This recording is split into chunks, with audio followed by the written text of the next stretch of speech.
नमस्ते सबैजनालाई। हामीहरू आज कुरा गर्नेवाला छौँ बिजनेस रिसर्च मेथडबाट के क्वेसन्सहरू आउन सक्छ, कुन च्याप्टरबाट कस्तो क्वेसनहरू पढेर जाँदा राम्रो हुन्छ त। हाम्रो अर्गनाइजेसनले विभिन्न सर्भिस र प्रोग्रामहरू एफोर्डेबल प्राइसमा प्रोभाइड गर्दै आएको हुनाले यदि तपाईँहरू test preparation courses, language classes, entrance and scholarship preparation, government and लोकसेवा preparation, police, army and security exams, computer and IT courses, vocational and professional skills, study abroad सर्भिसेसहरूको लागि हामीहरूलाई सम्पर्क गर्न सक्नुहुन्छ। सम्पर्कका लागि तपाईँले यो भिडियोको डिस्क्रिप्सनमा गएर या त हाम्रो च्यानलको अबाउटमा गएर पनि हामीहरूलाई सम्पर्क गर्न सक्नुहुन्छ। सो सुरुमा हामीहरूको 6वटा च्याप्टरहरू रहेको छन्। 6वटा च्याप्टर मध्येमा सुरुको च्याप्टर चाहिँ हाम्रो इन्ट्रोडक्सन भनेर छ। यो इन्ट्रोडक्सनमा हामीहरूले 3टा कुराहरू चाहिँ राम्रोसँग पढ्नुपर्छ। Scientific research and its process, data analysis technique, qualitative and quantitative research and their methods and tools भनेर पढ्नुपर्छ। यो च्याप्टरको फर्स्टमा छ scientific research and its process भनेर। अब हामी बुझौँ साइन्टिफिक रिसर्च भनेको चाहिँ के हो। Scientific research is a systematic, objective, logical, empirical investigation conducted to discover new knowledge or solve a specific program. It follows a structured process and uses scientific method to collect, analyze and interpret data. अब scientific research भनेको कस्तो research रहेछ जुन चाहिँ systematic वेमा अब्जेक्टिभहरू हुन्छ त्यसपछि logical वेमा गरिन्छ, इम्पेरिकल इन्भेस्टिगेसन्सहरू गरिन्छ। के का लागि त डिस्कभर न्यू नलेज या त कुनै पनि प्रब्लमहरू सल्भ गर्नको लागि गरिन्छ भनेपछि त्यसलाई साइन्टिफिक रिसर्च भनिन्छ। यसले कस्तो स्ट्रक्चरलाई फलो गर्छ भन्दाखेरि साइन्टिफिक मेथड्सहरू जहाँ चाहिँ कलेक्ट गरिन्छ, एनालाइज गरिन्छ, डाटालाई इन्टरप्रेट गरिन्छ, यस्तो मेथडहरू चाहिँ युज भएको हुन्छ। अब क्यारेक्टरिस्टिक्सहरू कस्तो छन् त साइन्टिफिक रिसर्चको त्यो पनि बुझौँ।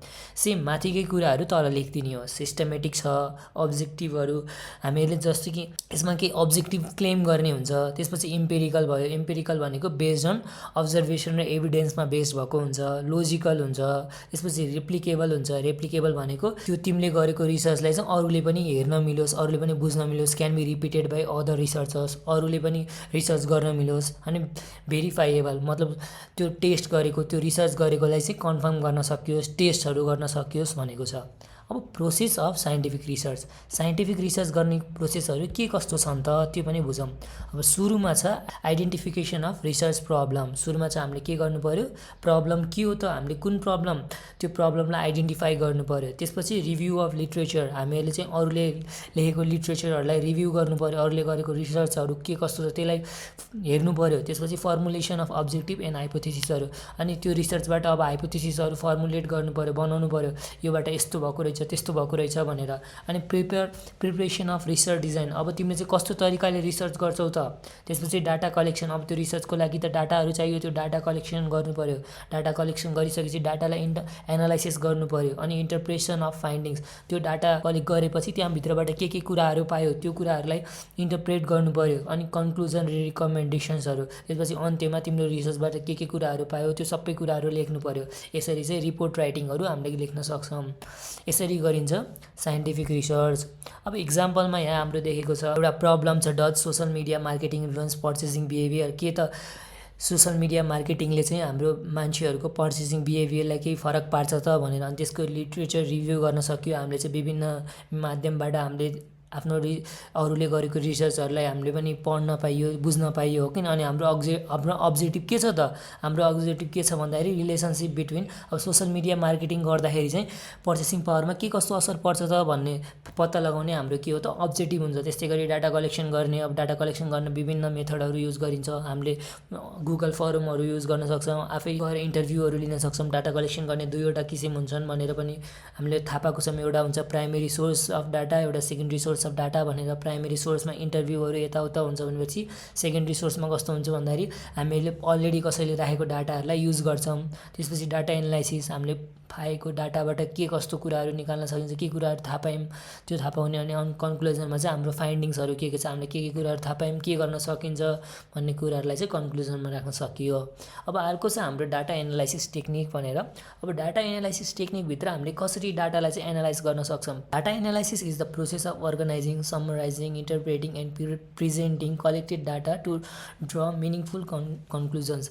अब डाटा एनालाइसिस भनेको के भन्दाखेरि हामीले जुन डाटालाई कलेक्ट गरेको हुन्छौँ त्यो डाटाहरूलाई के गरेर राख्ने, अर्गनाइज गरेर राख्ने, त्यसलाई समराइजिङ गर्ने, इन्टरप्रेट गर्ने, त्यसपछि प्रेजेन्ट गर्ने, देखाउने काम चाहिँ हामीले डाटा एनालाइसिसमा गर्छौँ। अब डाटा एनालाइसिसका कतिवटा टाइप छन्, हामीले नर्मली दुईवटा टाइपको बारेमा स्पेसिफिकली पढ्नुपर्छ। एउटा छ क्वान्टिटेटिभ डाटा एनालाइसिस, अर्को छ क्वालिटेटिभ डाटा एनालाइसिस। अब यो क्वान्टिटेटिभ भन्ने बित्तिकै के बुझ्नु पऱ्यो भन्दा नम्बर, धेरै नम्बर, लार्ज क्वान्टिटीमा हुन्छ भनेपछि क्वालिटेटिभ चाहिँ के हुन्छ, अलिकति कम नम्बरमा हुन्छ, स्पेसिफिक नम्बर्सहरूलाई मात्रै एनालाइसिस गरिन्छ, स्पेसिफिक बिहेभियरलाई एनालाइसिस गरिन्छ, एक्सपिरियन्स ओपिनियन्सहरूलाई के गरिन्छ, एनालाइसिस गरिन्छ भनेर बुझ्नु पऱ्यो। अब के छ त डाटा क्वान्टिटेटिभ डाटा एनालाइसिसमा त्यो पनि बुझौँ। Quantitative data analysis deals with numerical data and uses statistical techniques भनेछ। अब यसमा चाहिँ के हुन्छ भन्दाखेरि न्युमेरिकल भनेको धेरै डाटाहरूलाई चाहिँ एकैचोटि के गरिन्छ, एनालाइसिस गरिन्छ कि यसमा क्वान्टिटीमा बेस्ड हुन्छ कि क्वालिटीमा भन्दा पनि।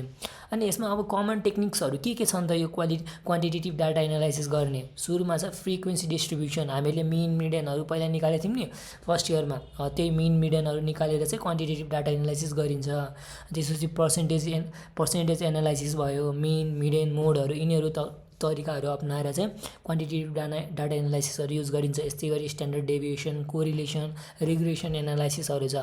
अब इक्जाम्पलमा चाहिँ हामीले calculating the monthly expenditure of university students, अब हामीले चाहिँ यो क्वान्टिटेटिभ डाटा एनालाइसिसमा के पत्ता लगाउन सक्छौँ भन्दाखेरि युनिभर्सिटी स्टुडेन्टमा चाहिँ मन्थली कति खर्च गर्छन् त त्यहाँ स्टुडेन्ट्सहरूले, त्यो एभरेजमा पनि निकाल्न सक्छौँ।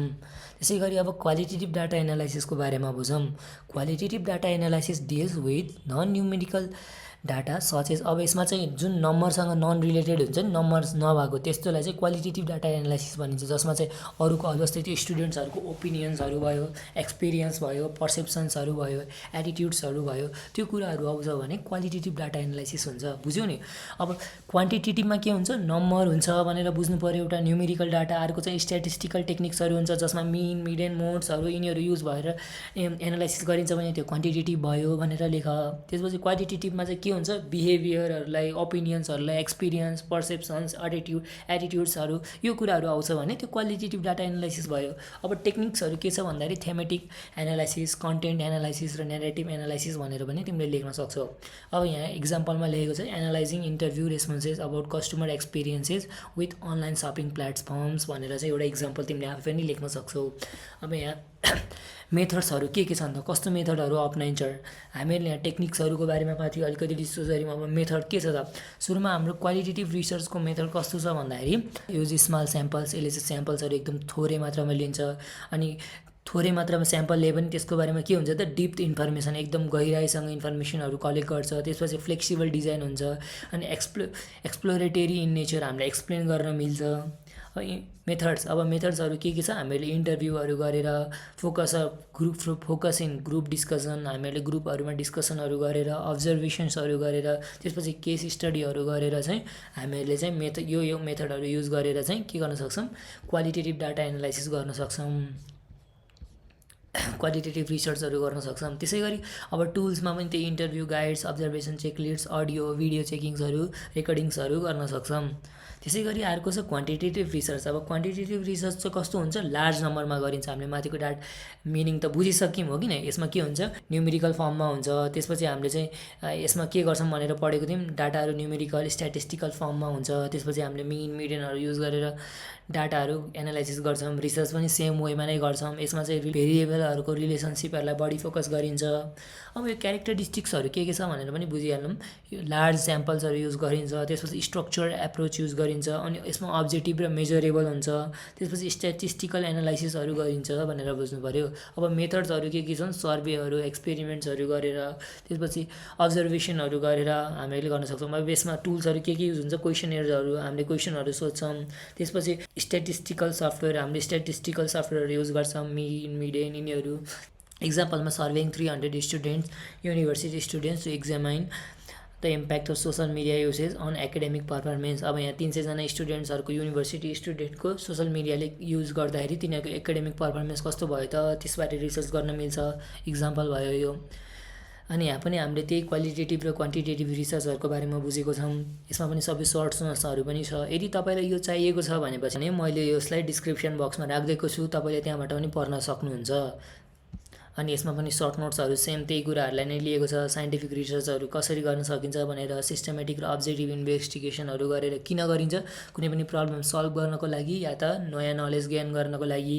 अब डाटा एनालाइसिस भनेको के हो? डाटालाई के गर्ने, अर्गनाइजिङ गर्ने, इन्टरप्रेटिङ डाटा गर्ने। इन्टरप्रेट भनेको त्यो डाटालाई एक्सप्लेन गर्ने भनेको कि के गर्न किन गरिन्छ त त्यो डाटा एनालाइसिस? कुनै पनि खालको कन्क्लुजनमा आउनको लागि कि यो गऱ्यो भने ठिक हुन्छ कि यो गऱ्यो भने ठिक हुन्छ भनेर। क्वालिटेटिभ रिसर्चमा चाहिँ हाम्रो नन न्युमेरिकल डाटालाई बढी फोकस गरिन्छ। यसमा एक्सपिरियन्सहरू, ओपिनियन्सहरूलाई चाहिँ बढी फोकस गरिन्छ भनेर बुझ्यौँ।